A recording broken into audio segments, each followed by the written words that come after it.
تكون كلمتنا واحدة وموقفنا واحد، لأن الموقف الواحد داخل الدولة الواحدة لا يعني غياب الديمقراطية.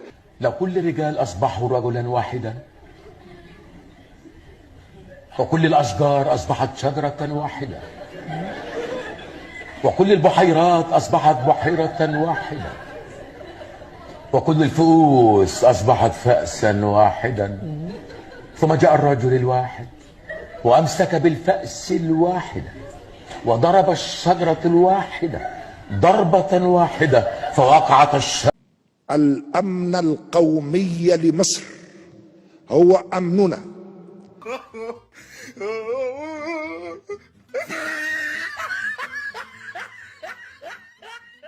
في بعض الأحيان فرحة في الواقع من قبل المواطنين في عملية قطع المال، لأنه يعرفوا أن الأمر يتعلق بمصلحتهم.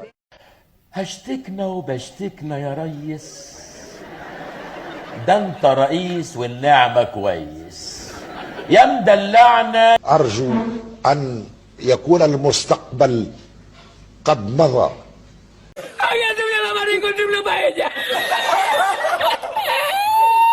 نحن لسنا في حاجة إلى الناتج الداخلي الخام، نحن في حاجة إلى السعادة الداخلية.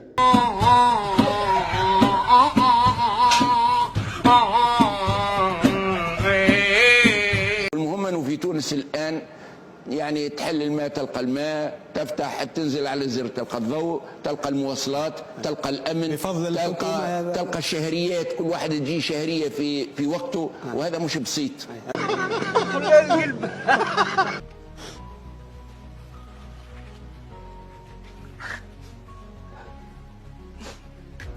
القرار الثاني،